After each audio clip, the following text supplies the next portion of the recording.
da desilusão, comece a orar. Deus existe em toda ocasião.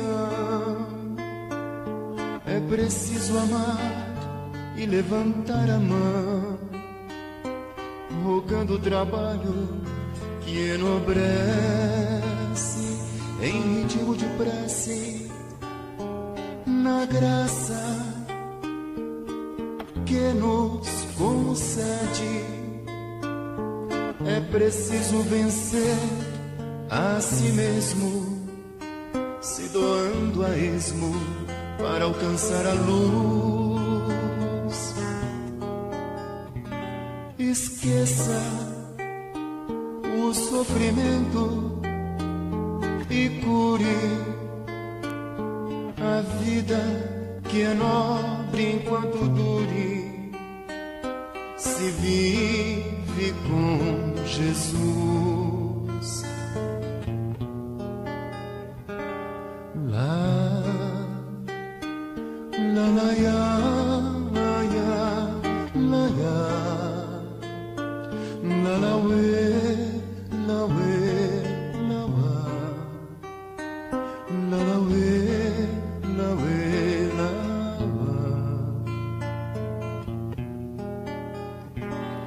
Deus existe em toda ocasião. É preciso amar e levantar a mão, rogando o trabalho que enobrece, em ritmo de prece, na graça que nos concede. É preciso vencer a si mesmo, se doando a esmo para alcançar a luz. Esqueça o sofrimento e cure a vida que é nobre enquanto dure. Se vive com Jesus, Jesus é luz.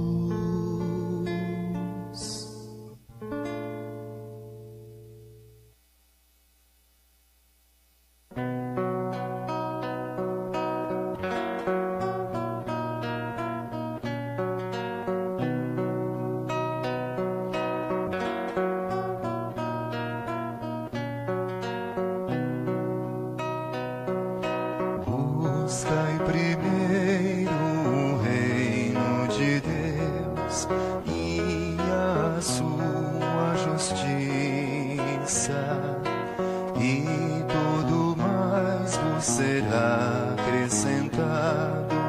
Aleluia, aleluia,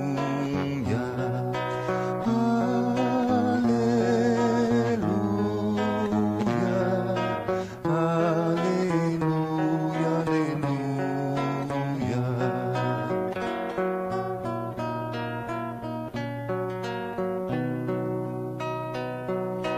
Nem só de pão o homem viverá, mas de toda palavra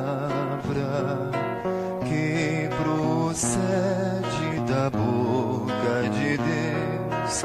Aleluia, aleluia, aleluia,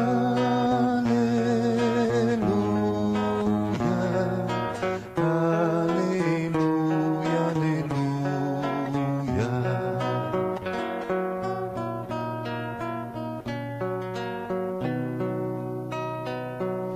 Se vos perseguem por causa de mim, não esqueçais o porquê.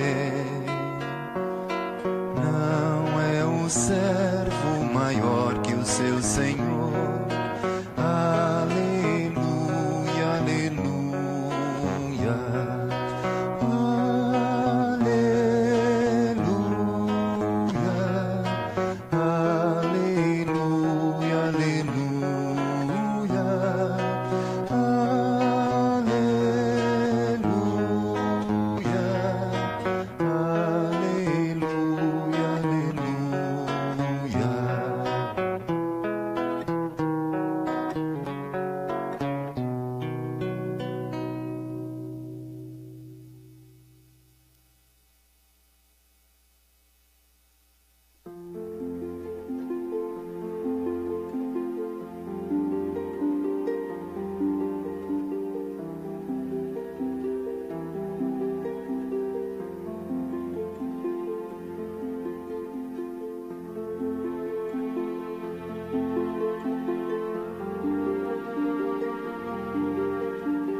santa semente do amor. Maria, Mãe de Jesus, és cheia de graça. Santo é o fruto do teu ventre, Jesus. Ave Maria, Ave Maria. Maria, que concebeu o amor em Cristo nosso Senhor. Madre generosa,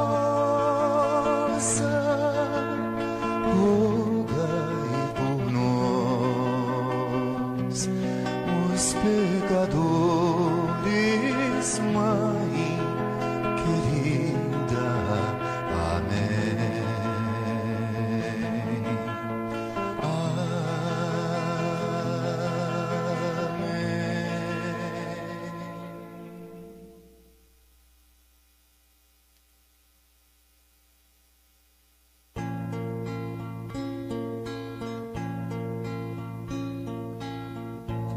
Eu não sei dizer para onde vão as almas das andorinhas. Eu não sei, eu não sei, eu não sei dizer para onde vão perfumes de tantas flores. Eu não sei, eu não sei. Eu só sei dizer que dentro de minha alma sinto a natureza cantando e chorando. Eu só sei dizer que sinto Deus sorrindo para mim. Eu não sei dizer para onde vão tristezas e alegrias. Eu não sei, eu não sei. Eu não sei dizer para onde vão saudades e desenganos. Eu não sei, eu não sei. Eu só sei dizer que dentro de minha alma sinto a natureza cantando e chorando. Eu só sei dizer que sinto Deus sorrindo para mim.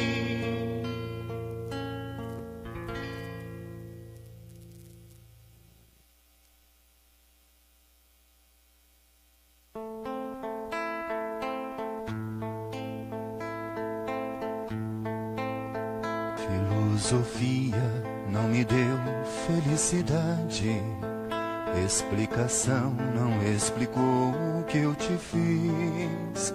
Tem som aí atrás, gente? Ao meu redor, saúde, paz e tanto amor. Som. E mesmo assim não soube ser feliz. Minha casa Então nós vamos convidar todos nesse instante minha a casa serenarmos é a as nossas casa do mentes, Senhor. tranquilizarmos o nosso pensamento, Casa é a casa do Senhor. rogarmos a espiritualidade Casa é que a possa casa do Senhor. estar conosco a partir desse instante, pedir Eu me afastei que todos nós porque possamos pensei sintonizar sem direito. com tudo que os benfeitores Usar dessa casa daquilo podem que nos era oferecer meu como escolhi. Eu e tinha rogar o tudo equilíbrio e ao a meu paz em redor, benefício de e todos Deus me nós. dava Muito o seu obrigado. amor. E mesmo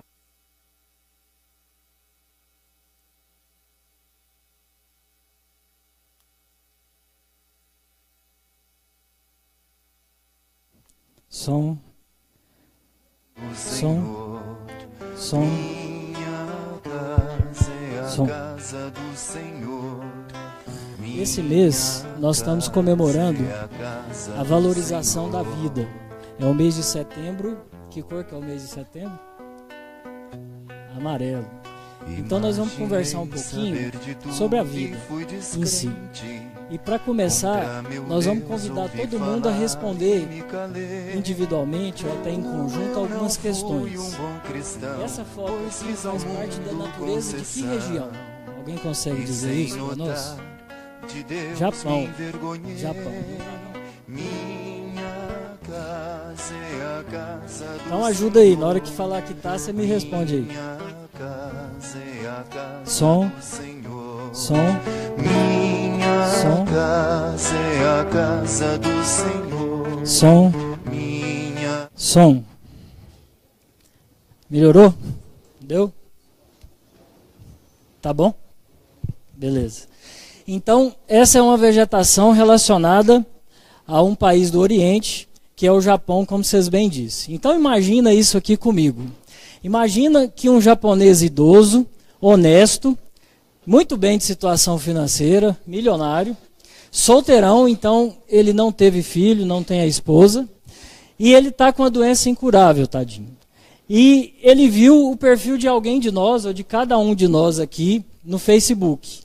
Aí ele simpatizou conosco e disse o seguinte, mandou uma mensagem para nós fazendo o seguinte convite.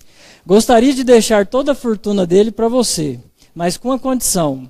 Você deve se mudar amanhã cedo para o Japão e lá deve ficar até a minha desencarnação. Então esse foi o convite que o japonês fez para cada um de nós aqui presente. Alguém ia? Uma curiosidade, alguém iria para o Japão nessa situação? Ninguém iria. Imagina que a gente encontrou uma pessoa que teve a intuição de confiar nessa situação e que não estava preso aqui por algum motivo e resolveu ir. A partir do momento que ela foi, o que a gente acha que ela responderia? Você está esperando se transferir para o outro lado do mundo no outro dia? A pessoa que resolveu ir, ela está esperando isso? Ela estava esperando um convite inusitado, diferente como esse? Vocês acham que não, não é isso? Muito bem.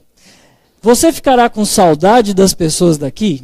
A pessoa que foi, por mais que ela não possa até não ter um vínculo familiar forte, mas sempre tem um amigo, tem uma pessoa que especial ou várias pessoas especiais. E isso, se ela vai ser transferida para o outro lado do mundo, o sentimento fica aqui com alguém também, não fica?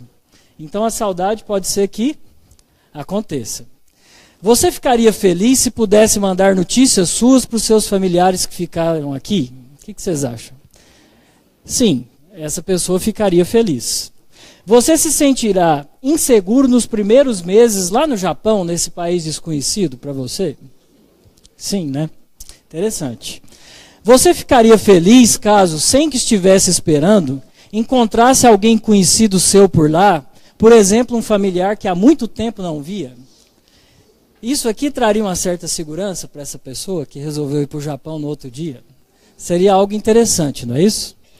Você tem certeza que poderá exercer lá no Japão a mesma profissão que exerce aqui? Tem muita coisa para ser aprimorada e adaptado lá com a cultura de lá. E tem algumas situações que favorecem ou desfavorecem o fato de se exercer a mesma profissão lá, não é isso? Caso você ainda não seja casado, você acha possível conhecer alguém por lá, simpatizar-se com este alguém e se casar nesse novo país? Pode ser que aconteça, não é isso? Muito bem.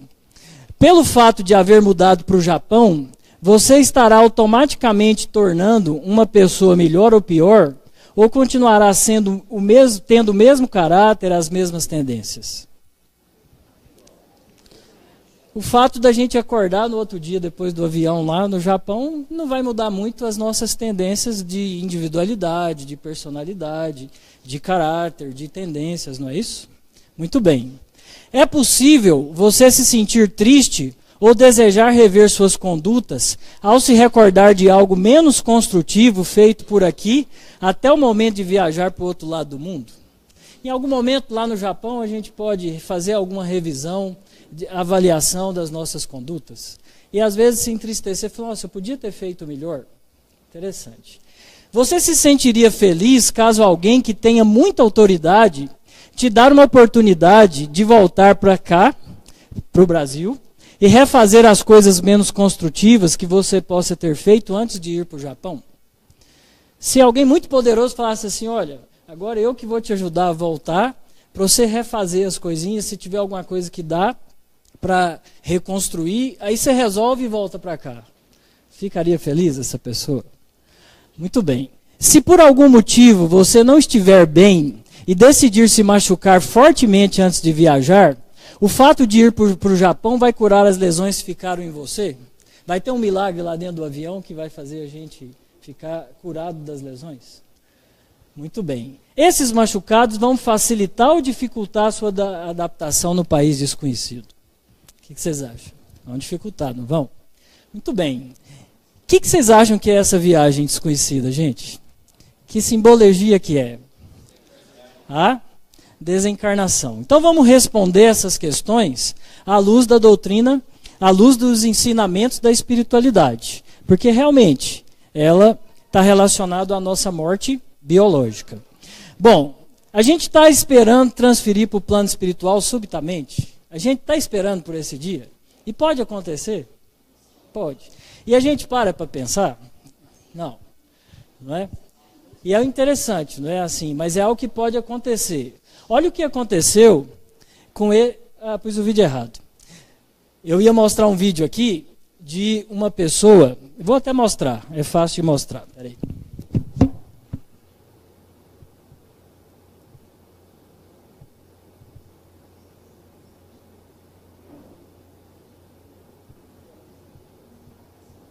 Esse é um palestrante, um estudioso espírita.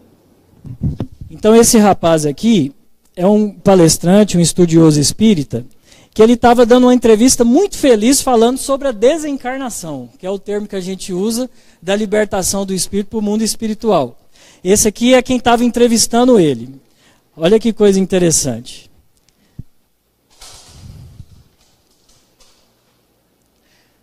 Ele está conversando, tranquilo.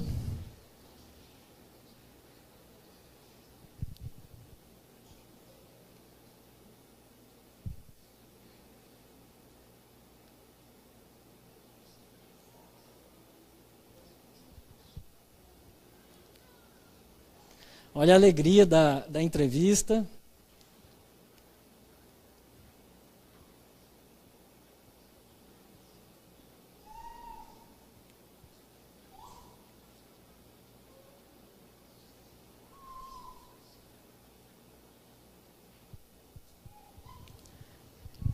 Isso o entrevistador conversando um pouquinho, explicando a situação.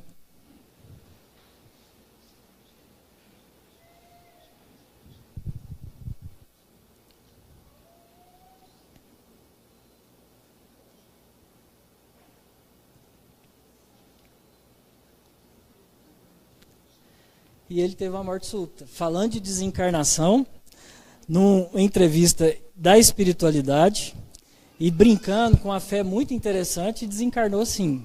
E a gente já viu muito isso. Por quê? Porque a morte súbita, ela tem algumas causas, e as duas principais causas no nosso meio, algumas das principais causas é a doença de Chagas e o infarto agudo do miocárdio. O infarto é um negócio impressionante. O sujeito, quando ele tem a dor, ele faz até um sinal semiológico e ele anda, ele derruba as situações, ele sua frio, ele tem palidez, então ele reage antes.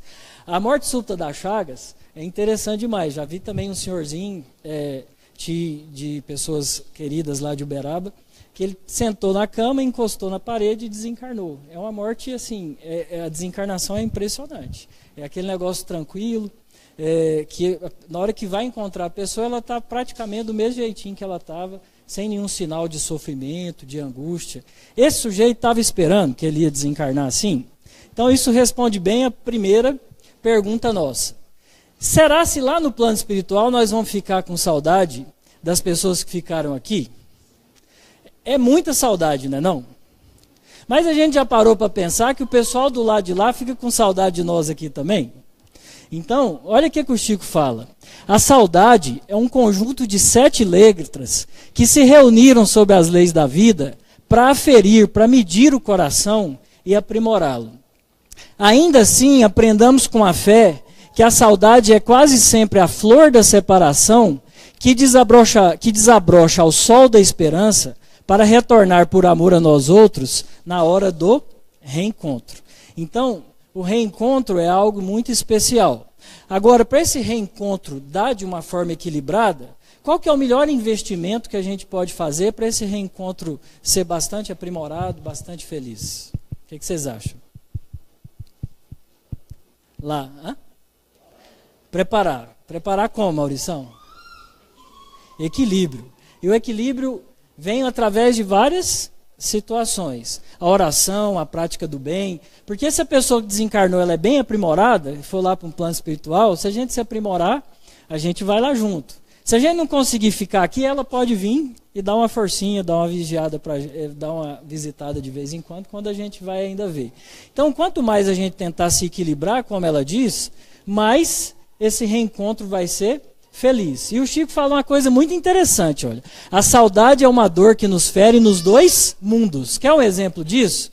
Olha lá, o André Luiz estava numa situação de lazer no plano espiritual, lá no livro Mensageiros, e aí 2 pessoas iam tocar o órgão. Uma era uma benfeitora de elevadíssima hierarquia, chamada Ismália, e a outra era uma moça mais nova, que era tutelada da Ismália. E essa moça começou, olha lá, a música parecia sair das profundezas do coração da jovem, mergulhando-nos em sublime emotividade. E olha a música que ela fez. Guardei para os teus olhos as estrelas brilhantes do céu calmo. Guardei para a tua alma todos os lírios puros dos caminhos. Amado meu, como é longa a viagem entre escolhos, nesse oceano imenso da saudade, ao sublime luar da eternidade, em vão a fada da esperança acende a luz dentro de mim. Ela estava saudosa? Muito. E parece que é alguém muito especial, não é? E olha onde que o rapaz estava. Por que foste ao mundo assim? Então ele reencarnou e ela teve que ficar lá no plano espiritual. E aí ela estava com saudade porque ele estava encarnado aqui na Terra. E a gente só pensa da gente para lá. Mas de lá para cá, gente, quem ficou aguardando a gente voltar, está esperando o mesmo reencontro. Volta, amado, ainda mesmo que as tuas mãos estejam frias e que teus pés sangrem de dor. Trago comigo o bálsamo, a ternura, volto a mim, vem respirar de novo no jardim da imortal união. Então, realmente, assim, é interessante. E aqui a gente já está entendendo uma coisa, do lado de lá tem lazer, tem momentos de exercer a arte, como a música aqui. É muito diferente daqui? Aqui também tem lazer? Aqui também tem a música? Tem, não tem? Então, para quem for morar aqui pertinho da Terra, a gente vai ficar surpreso, porque tem muita coisa semelhante. Algumas coisas aprimoradas, outras muito parecidas. Mas a vida, ela está muito conectada.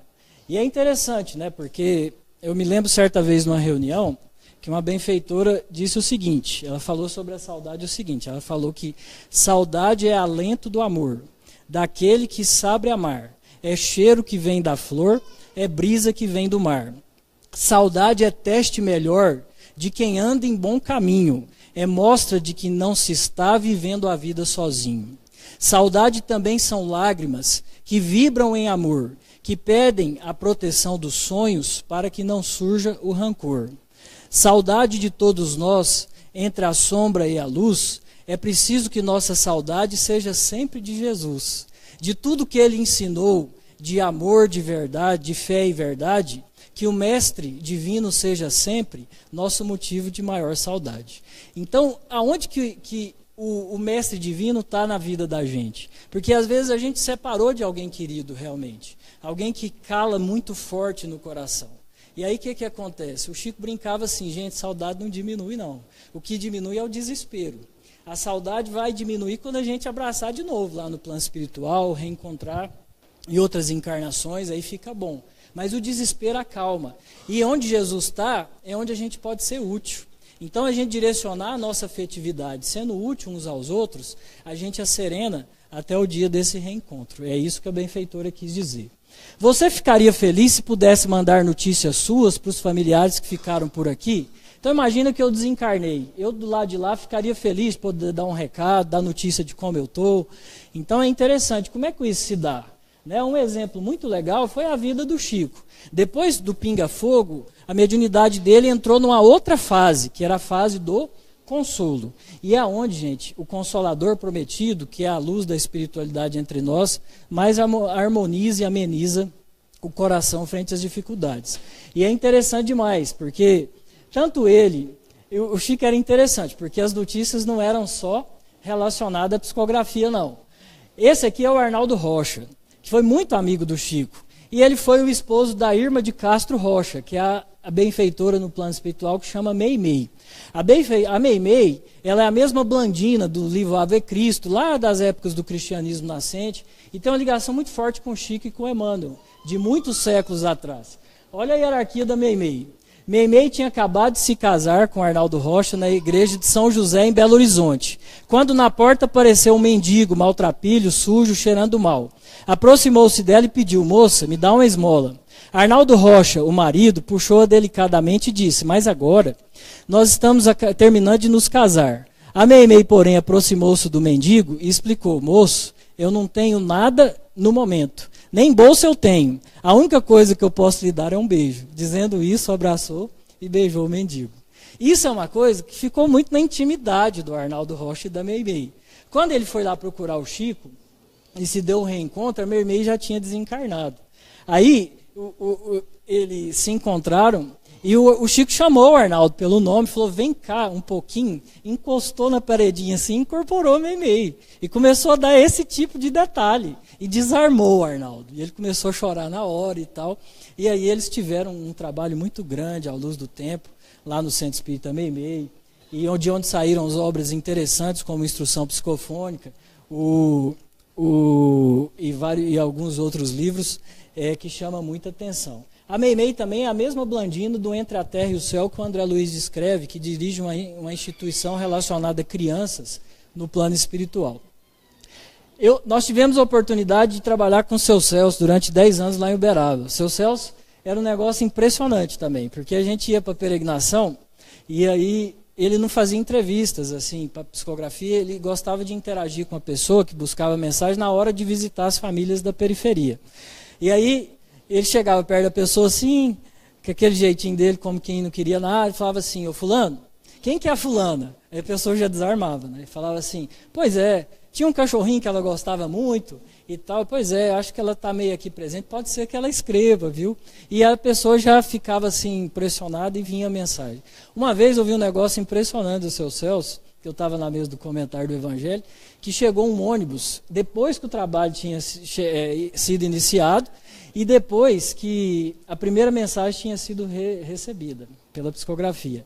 Quando ele for ler a primeira mensagem, é para uma mãe de uma moça, de um rapaz, que morava lá no norte do país, e que nem estava no centro ainda, estava lá.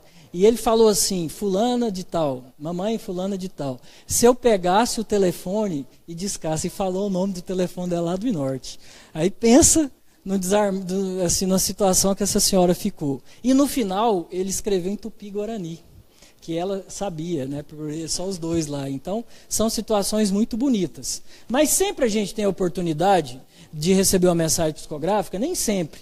Mas isso aqui, gente, é o meio mais comum que a espiritualidade nos ajuda a reencontrar quem partiu.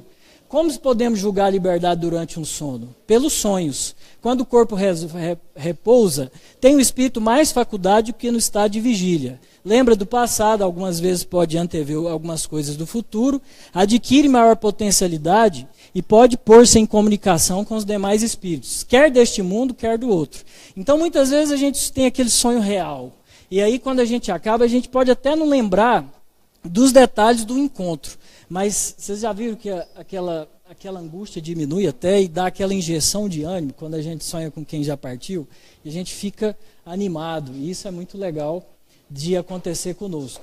E acontece, mesmo que a gente não lembre que sonhou, quando a gente acorda melhor, muitas vezes a explicação é isso. Você se sentirá inseguro nos primeiros meses, então a gente desencarnou. E de repente, a gente vem uma insegurança. Nossa, vida nova. Tudo ficou para trás. Agora é um novo ciclo que se inicia. E olha que interessante. A Evelina lá na vida continua. Evelina despertou num quarto espaçoso com 2 janelas deixando ver o céu. Como teria entrado na amnésia de que estava tornando agora à tona a consciência? Onde estava o marido? Onde os pais? Tenho sede de entender-me com alguém, aditou a convalescente, animada. Como se chama a senhora? Perguntou para a enfermeira. A enfermeira: chama-me irmã Isa. Então imagine a gente acordar lá no quartinho do hospital, se a gente tiver mérito e tal, como essa moça teve, e aí a gente procurar um conhecido ali e tem só os desconhecidos, né? É uma situação que traz uma angústia. É a hora que a gente vai precisar exercer a fé, a confiança em Deus, porque sabe que Ele está conosco a todo instante. E aí que entra isso, né? Se a gente encontra lá no Japão, que é o plano espiritual, alguém que a gente não via há muito tempo, isso vai diminuir essa insegurança? Vai diminuir muito. E é o que acontece à luz do tempo. Olha o que aconteceu com o André Luiz. Aí o Lísias falou para ele: adivinha quem chegou à sua procura? Aquela fisionomia alegre, aqueles olhos brilhantes de Lísias não me enganavam. Era minha mãe, respondi confiante. Olhos arregalados de alegria, vi minha mãe entrar de braços estendidos. Meu filho, vem a mim, querido meu. Não posso dizer o que se passou então. Senti-me criança como no tempo em que brincava à chuva e pés descalços na areia do jardim. Abracei-me a ela carinhoso, chorando de júbilo, experimentando os mais sagrados transportes de ventura, de alegria espiritual. Beijei-a repetidas vezes, apertei-a nos braços, misturei minhas lágrimas com as suas lágrimas e não sei quanto tempo estivemos juntos abraçados. Afinal, foi ela que fez eu sair daquele enlevo, daquele momento de alegria. Então imagina a emoção que é quando a gente reencontra alguém querido que tinha retornado primeiro no plano espiritual, e a segurança que isso provavelmente, com certeza, gera no nosso coração. Será que a gente pode exercer a profissão? Então quer dizer que chegar lá nós vamos trabalhar, não vamos descansar, não? Isso, quem fez essa teoria foi o Simão Pedro. O irmão X, pelo Chico, recebeu uma mensagem interessante demais, porque o Simão, ele desencarnou crucificado de cabeça para baixo. Ele foi considerado o exemplo da fragilidade ao negar Jesus por 3 vezes até o cantar do galo, mas tudo que ele fez depois, e com o estímulo que Jesus deu para ele, porque está lá no Boa Nova, meu filho, ele falou telepaticamente com Simão, o ser humano é muito mais frágil do que perverso, levanta e trabalha, porque a sua fragilidade vai diminuir, sua fé vai se fortalecer. Ele desencarnou na condição da rocha da fé imortal. E ele desencarnou crucificado de cabeça para baixo, porque ele pediu para não desencarnar igual Jesus, que ele achava que não tinha mérito para isso, para ter essa grandeza de desencarnar igual o mestre dele. Quando ele chegou no plano espiritual, a primeira coisa que ele pensou foi o seguinte: vou descansar agora, né? E foi subindo, por mérito. E foi ascendendo esferas superiores. De repente ele só viu um monte de cometa, as estrelas descendo para a terra assim. E aí, de repente, Jesus passou por ele, catou um lá e falou assim: olha, o Jesus nem veio me receber. Falou: não, ele depois vai te receber, mas tem tanta gente sofrendo na terra, que nós vamos lá trabalhar um pouquinho, e depois a gente dá uma força para você, faz uma festa aqui para você. Aí ele pôs a mão na testa e falou: ah, meu Deus, lá vai eu voltar. Tinha acabado de sair e voltou para ajudar aqui na terra no sofrimento. Então tem trabalho. Mas e a profissão? Será se a gente vai exercer a mesma profissão? É possível? Não é possível? Também, não é? Depende de quê? Do mérito, não é isso? É por isso que o Emmanuel fala uma coisa interessante no livro Pensamento e Vida. Ele fala que as duas asas de evolução é o amor e a sabedoria. Pela sabedoria nós somos valorizados pela vida.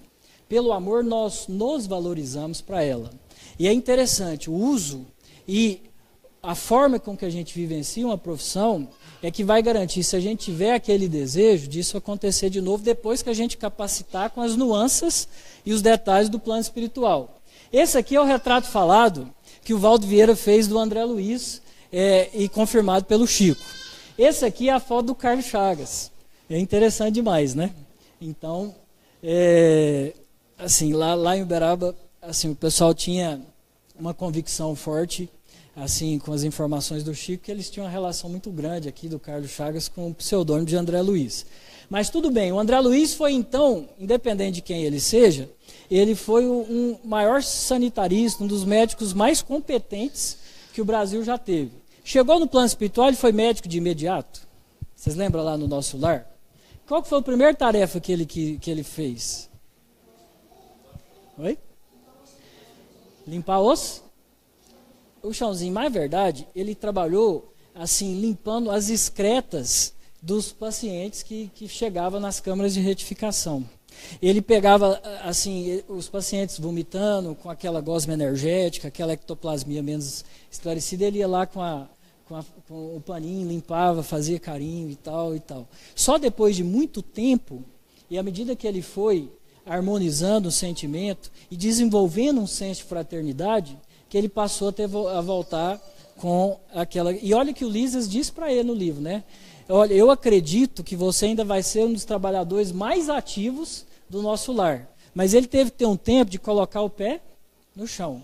E de sair de todos os status que ele havia conseguido na Terra, para que ele pudesse realmente exercer a profissão agora, voltado realmente ao benefício mútuo, e foi muito interessante isso. Agora, e esse aqui? Ele continuou sendo médico? O doutor Bezerra? Esse aqui continuou sendo médico, já saiu, já foi.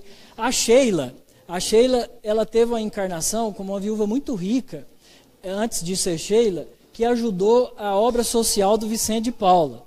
Então ela é um espírito que quando caiu a bomba lá em Hamburgo, lá na Segunda Guerra, ela já saiu do corpo ajudando e nem viu.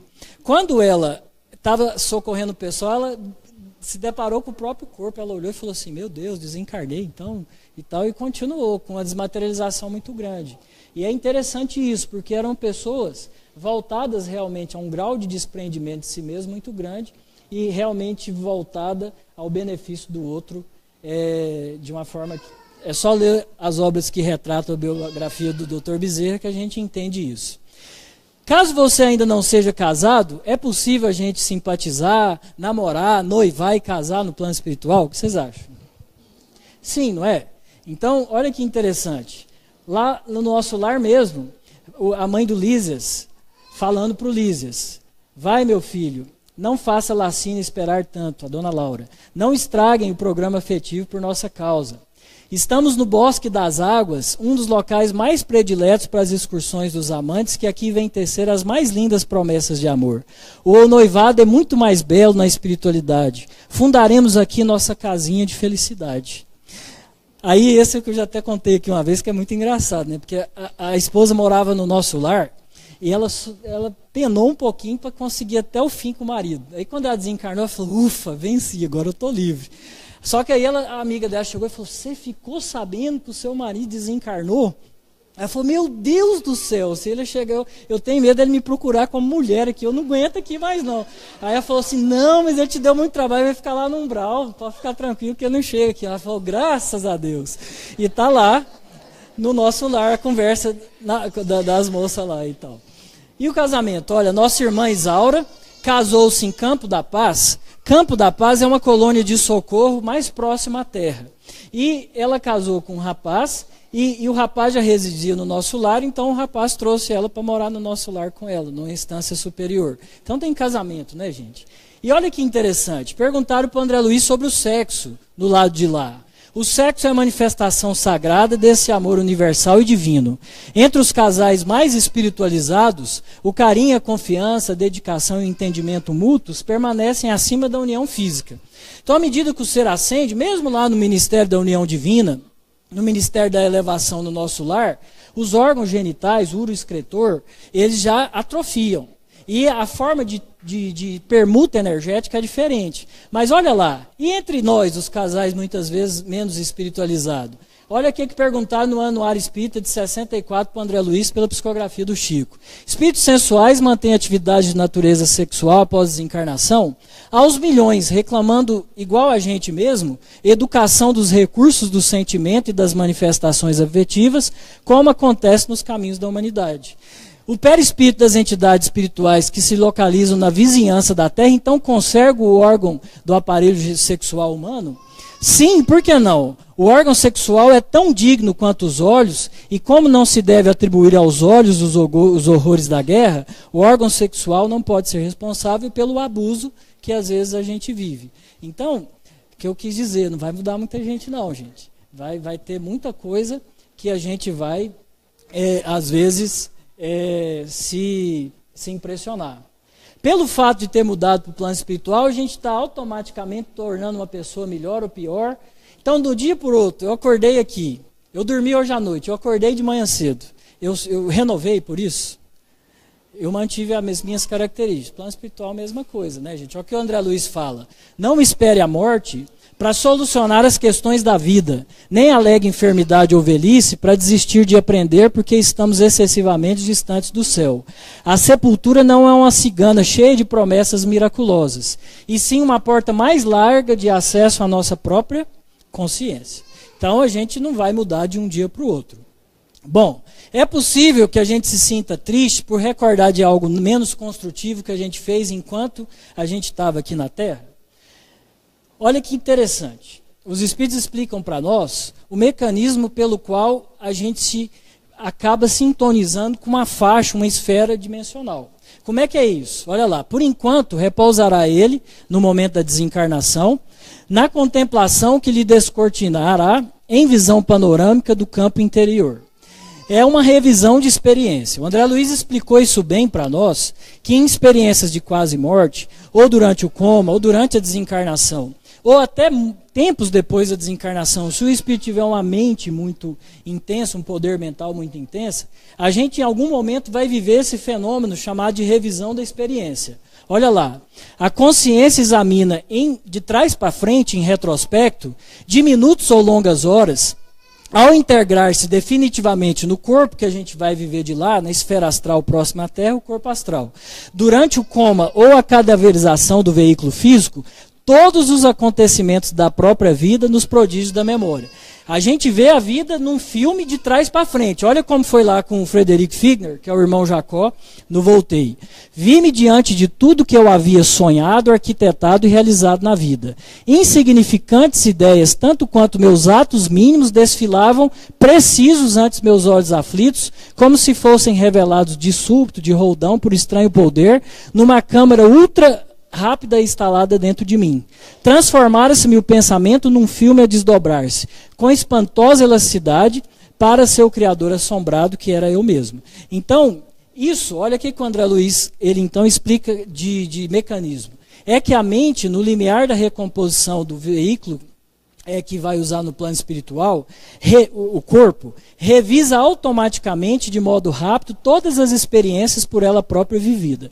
E esse balanço consciencial imprime magneticamente às células, que se desdobrarão em unidades celulares no corpo astral, no plano espiritual, as diretrizes que estarão sujeitas dentro do novo ciclo de evolução em que se ingressa. Então a gente vive um balanço consciencial. Quando a balança pesa muito para a ausência do bem ou para alguma coisa que a gente considera que pesa muito na consciência, pode ser até que a gente entre em fixação mental. E a mente fica em monoideísmo e sintoniza com os outros que estão também em monoideísmo. E a gente automaticamente está no umbral. Por quê? Porque o umbral nada mais é do que um espaço neutro, cujo reflexo das nossas mentalizações, das consequências mental e emocionais, imprime naquele ambiente. E aí eu com o meu, o outro com o outro, com o outro, a gente está ali. Automaticamente, com o tempo, a gente começa a queimar esses resíduos mentais, e aí uma hora a gente ora, como foi o André Luiz, e vê um benfeitor, é socorrido e sai dali para continuar a evolução. Então isso é muito interessante. Se a balança pendeu por bem, e a gente não entrar em muita fixação mental, a gente acorda lá no hospitalzinho, tranquilo, mesmo aqui perto da terra. E se a gente tem mérito, se a gente esforça para ser útil ao outro, mesmo que a gente fica, muitas vezes, mais preso durante um tempo no remorso ou alguma situação assim, que a gente se impõe, a gente pode viver isso dentro do hospitalzinho lá. Por quê? Porque a gente foi útil um ao outro. Então tudo vai depender do resultado do estilo de vida que a gente teve aqui na Terra. Se alguém que tiver uma autoridade muito grande der a oportunidade da gente voltar e fazer diferente do que a gente fez, nessas situações que a gente achou que podia ter feito melhor, a gente ia ficar muito feliz do lado de lá, não ia? Então, isso é uma lei, né? Quando o Nicodemos foi muito interessante. Quando ele era jovem, ele era um estudante da lei, ele tinha uma ferida, uma úlcera no tórax que nada curava. Os terapeutas da época não curavam isso. O que aconteceu? Um belo dia, a Mãe Santíssima foi apresentar o menino Jesus para o templo, o nenenzinho, que era uma prática, e encontrou no caminho o Nicodemos. Aí ele falou, nossa, que menino bonito, e se identificou, olha, meu nome é Nicodemos, sou estudante do templo, onde pretendo servir como doutor da lei ao povo de Israel. Então, deixa eu pegar o menininho. Na hora que ele pegou o neném, ele sentiu um frêmito, um tremor na chaga. E aí ele devolveu a criança e a chaga estava curada. Aí ele ficou acompanhando o menino Jesus de longe. Ele ficou falando assim, olha, eu vou acompanhar, porque esse sujeito é diferente, não é qualquer um que está aqui na terra, não. E aí é por isso que ele foi lá de madrugada e falou assim, olha, escondidinho, porque ele já era doutor na lei mesmo, ele foi lá e falou o seguinte, falou, olha, eu venho aqui e quero e reconheço que o Senhor é o Messias, porque se não o fosseis, não realizarias os milagres que fazeis. E ele tinha sofrido, ele tinha sido beneficiado de um desses prodígios que são fenômenos de lei natural, ainda muitas vezes ou não acionado ou desconhecido da parte da gente. E aí o que aconteceu? Ele falou, olha, como que eu faço para alcançar o reino de Deus? Aí Jesus falou, olha, ninguém pode ver o reino de Deus se não nascer de novo. Aí ele falou assim, mas como que eu vou entrar dentro do ventre da minha mãe de novo com essa idade?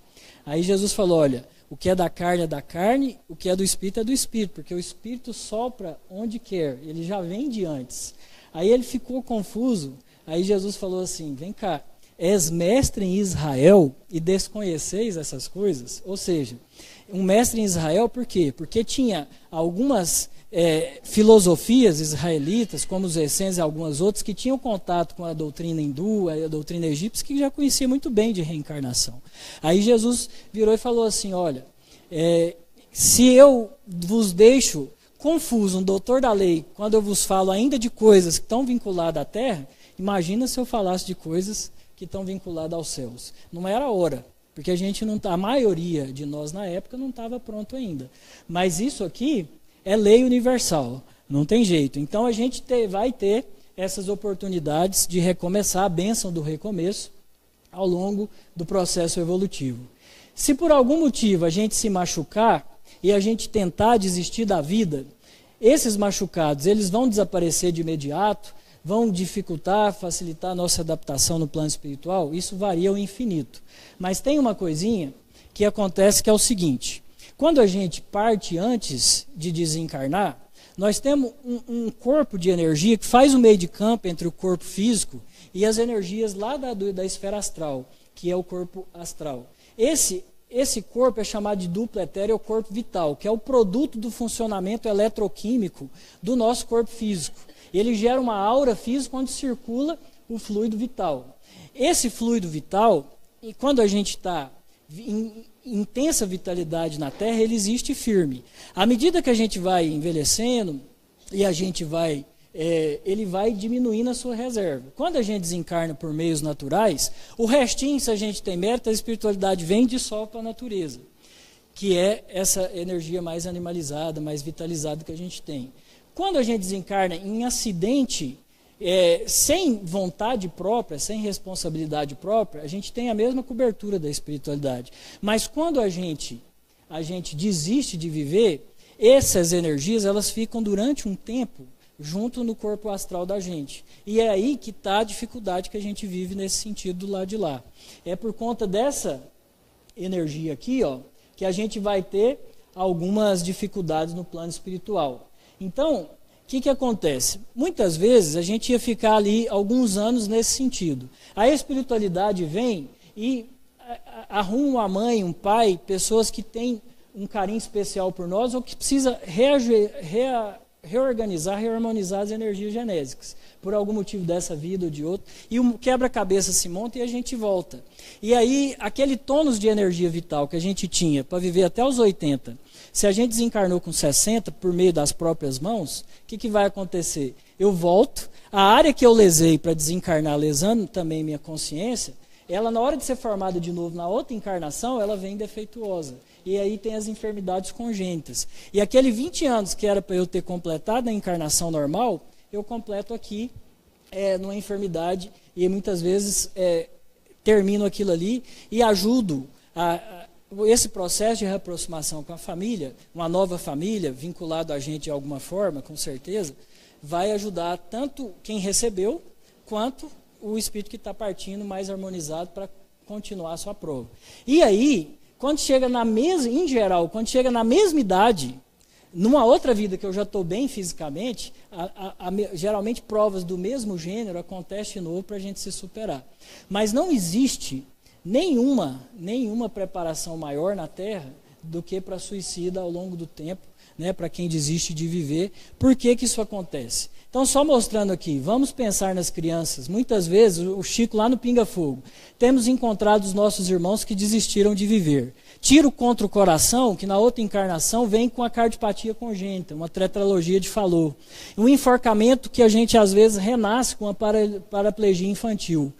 Se eu disparo o tiro contra o crânio, afeto a área da visão, a área da audição ou da fala no córtex cerebral, muitas vezes eu volto com distonias, com dificuldades nessa área mais uma vez. E aí a gente completa, reharmoniza, sofre o teste novo, passa e continua a evolução normal. Por que a gente tem um carinho especial por isso? Porque, assim, quando o Judas desencarnou, ele ficou muito preso à situação de dificuldade. Ele se enforcou de um galho de figueira. E aí o que aconteceu com ele? Ele ficou mais tristonho e preso lá no plano espiritual menos equilibrado, em remorso muito grande. O Cristo tentou dar uma força, não era a hora ainda. Aí na hora que a Mãe Santíssima desencarnou, ela falou, é coração de mãe que vai dar uma força. E ela conseguiu quebrar aquela questão de dureza que ele estava com ele mesmo, e ela amadrinhou ele. E aí ele inverteu, ele teve uma encarnação doentinho, complementar, inverteu o sexo, passou a desenvolver mediunidade entre os druidas na Gália como uma sacerdotisa, uma pitonisa, e depois voltou como Joana d'Arc. Todo esse processo a gente pode encontrar lá no livro a Joana d'Arc, história descrita por ela mesma, pela irmã Dufour, Joana d'Arc pelo Leon Denis, porque ela era o espírito azul, e que junto com Jerônimo de Praga, eram os dois benfeitores que cuidavam da tarefa mediúnica do Leon Denis, que foi um sucessor lá de Allan Kardec na França, e a entrevista que o Chico fez com o Judas lá, pelo irmão X, que pela psicografia. Então, conta a história muito legal. Então, quando ela conseguiu, Jesus falou o seguinte: entreguei àqueles cujas mentes há desfalecido sob as penalidades do suicídio de há muito, à direção de minha mãe, porque só a inspiração maternal será bastante caridosa para erguê-los para Deus. Se a outro eminente espírito for dirigido uma súplica a quem desistiu de viver, será esta encaminhada a Maria, pois ela é a sublime acolhedora dos réprobos que se arrojaram nos abismos da morte voluntária. Então, é muito interessante isso aqui, gente. Se a gente tem algum familiar querido que desistiu de viver, esse negócio de achar que não vai ficar bem ao longo do tempo, não existe não, vai ficar bem. Porque ele está sobre a ordem e sobre o amparo da Mãe Santíssima, por ordem direta, por pedido direto de Jesus. Isso é muito interessante. Mas na vida é melhor prevenir ou remediar? Prevenir, não é? Então, se vem algumas coisas na cabecinha da gente nesse sentido, que a gente entenda que não compensa, que do lado de... Porque qual que é a intenção dessa aula aqui, dessa conversa nossa? É mostrar que a vida de lá, ela é feita também de momentos de alegria e tristeza, de luta e de momentos de paz, de teste e de vitória e de aprendizado, porque certo e errado, erro e acerto é tudo relativo demais, é a gente que se impõe da forma com que a gente acredita. Então, a luta é a mesma, a vida é uma só, independente se na dimensão dos encarnados ou das dimensões dos desencarnados. Compensa a gente lutar. Né? O Emmanuel chega a dizer o seguinte: sempre que as aflições nos visitem, seja na forma de desespero ou aflição extrema de uma doença, de algo que a gente acha que não tem solução, que a gente não se renda às sugestões da rebeldia ou do desânimo, que nós trabalhemos e esperemos entre o prazer de servir e a esperança e a confiança, a esperança de confiar, recordando que se nós procuramos pelo socorro de Deus, o socorro de Deus também nos procura. E o que a espiritualidade muitas vezes conta é o seguinte, que às vezes a gente desiste hoje, sexta-feira, e o socorro estava planejado pelos benfeitores para o domingo. E a gente fala assim, nossa, mas era só mais 2 dias. Então a gente tem que lutar e a gente tem que se equilibrar e buscar realmente amparo aonde o coração pedir, aonde a espiritualidade direcionar, porque todo mundo precisa em algum momento, mas o ideal é a gente viver aqui. E vamos deixar a espiritualidade superior, o anjo guardião, a providência divina chamar a gente na hora certa para o lado de lá. Porque tudo... é o que a Mãe Santíssima falava para o Chico e falava para os cristãos lá na época, né? Isso também vai passar, não é isso? E é interessante demais a desencarnação do Estevão, que é o Gesiel do livro Ave Cristo. Paulo Estevão. Olha que coisa interessante. O Estevão, gente, tem uma hora lá no livro que o Emmanuel até dá uma deixa que ele foi um dos profetas que até adiantou a vinda de Jesus e descreveu, depois vocês pegam alguns detalhes lá. Mas o Estevão é um negócio tão impressionante que ele era irmão da Abigail, que era a noiva do Paulo. E aí o que aconteceu? Quem dirige, porque na hora que o Gesiel, ele venceu os argumentos do Saulo de Tarso, que era o doutor da lei, ninguém tinha conseguido vencer em argumentação ele. Na hora que ele venceu, ele realmente assim, gerou uma situação muito adversa dentro do Saulo, até de dúvida. Falou, mas como assim, né? Que força que esse rapaz tem para falar assim comigo? E foi lá, deu um jeito de prender e ele dirigiu o apedrejamento. Na hora que a Abigail chegou para ver aquela situação, ela reconheceu o irmão que ela achou que já tinha morrido há muito tempo. E aí o que ela fez? Ela chamou o Saulo e falou assim, olha, é meu irmão, que eu falo para você que eu gosto dele, que é o exemplo que eu tive a vida inteira. Aí ele já pensou o seguinte, ele falou assim, olha, eu tenho que esclarecer a situação, porque agora é a minha vida que está em jogo. E aí ele tirou o Saulo, porque na época tinha que morrer no apedrejamento, tinha que desencarnar ali. Ele enfrentou os representantes da lei, levou só ele, ela e o Gesiel machucadinho das pedradas para o ambiente fechado. E aí, na hora que eles entraram, a Abigail já montou nele, né? E foi beijando, abraçando, falou, que saudade, ele também. Aí ele falou assim, olha, eu estava tão feliz no meu testemunho, porque Jesus já estava pertinho dele e olhando para o Saulo, e o Estevão falou para Jesus assim, espírito, né? Falou, olha, não imputes a ele esse pecado, porque ele não sabe o que faz. Imagina a grandeza desse espírito. Aí o que aconteceu? Ele pegou e falou, né? O Estevão falou para Abigail, falou, eu estava indo tão em paz, mas agora eu deixo uma preocupação na terra, que é você, porque nada me segurava aqui. Aí isso é até bom, né, gente? Porque a gente tem filho, né? Tem preocupação em deixar a terra, o Estevão também tinha. O Eurípides Barçanufo, como Rufo lá no Ave Cristo, na hora que ele deu a vida, ele também estava muito chateado, muito fragilizado, porque ele tinha as filhinhas e a esposa também. Então isso é normal. A gente sente mesmo, não tem jeito. Quando a gente adoece, essas coisas. E aí mas aí para o Rufo foi bom, porque a pessoa que ia comprar a família dele como escravo chegou pertinho dele e falou assim, ó, você não fica muito nervoso não, fica tranquilo que eu também sou cristão, eu estou impressionado com o seu testemunho, sua família vai ter o melhor tratamento possível. Na hora que falou isso para ele, ele riu até aqui e foi arrastado pelos cavalos lá, assim, desencarnou numa alegria muito grande por amor ao Evangelho, por amor ao Cristo. E aí o Estevão falou isso, olha, eu estou preocupado com você. Aí ela não sabia de nada e virou e afastou assim, falou, não preocupa não, porque esse aqui é meu noivo, ele vai cuidar de mim direitinho. Aí o Saulo falou assim, pensou, falou, vai acabar com a minha imagem para ela agora, depois de tudo que eu fiz. Aí, qual assim, a surpresa dele, quando ele virou e falou assim, olha, então eu fico muito tranquilo, porque esse homem deve ser um homem bom, generoso e justo, pois defendeu Moisés até o fim. Olha a fala profética do Estevão. Quando conhecer Jesus, defendê-lo-á com o mesmo empenho.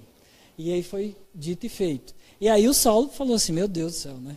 Como é que pode um negócio dele? De onde esse homem tem a força de realmente, assim, de harmonizar o meu relacionamento ainda mais depois de tudo que eu fiz comigo, que ele fez comigo e tal. E aí é muito interessante. Quando ele foi desencarnar, ele pediu para Abigail fazer, recitar um salmo, que foi o mesmo que eles recitaram na época da oração semanal no lar, na época de Jesus, na época que ele tinha o pai ainda, tudo, e quando o pai dele estava desencarnando também, aquela situação toda.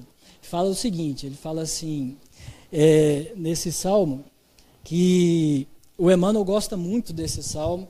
O Chico dizia, o interessante é que eu até fiz uma pesquisa na Bíblia uma vez, e eu não consegui encontrar, e ele está nesse livro aqui. Ele fala assim, Senhor Deus, Pai dos que sofrem, dos tristes, dos oprimidos, fortaleza dos vencidos, consolo de toda dor. Embora a miséria amarga, dos prantos de nossos erros, nesse mundo de desterro, clamamos por vosso amor. Nas aflições do caminho, na noite mais tormentosa, vossa fonte generosa é o bem que não secará. Sois em tudo a luz eterna, da alegria e da bonança, nossa porta de esperança, que nunca se fechará. Quando tudo nos despreza, no mundo de iniquidade, quando chega a tempestade sobre as flores da ilusão, ó Pai, sois a luz divina, o cântico da certeza, vencendo toda aspereza, vencendo toda aflição.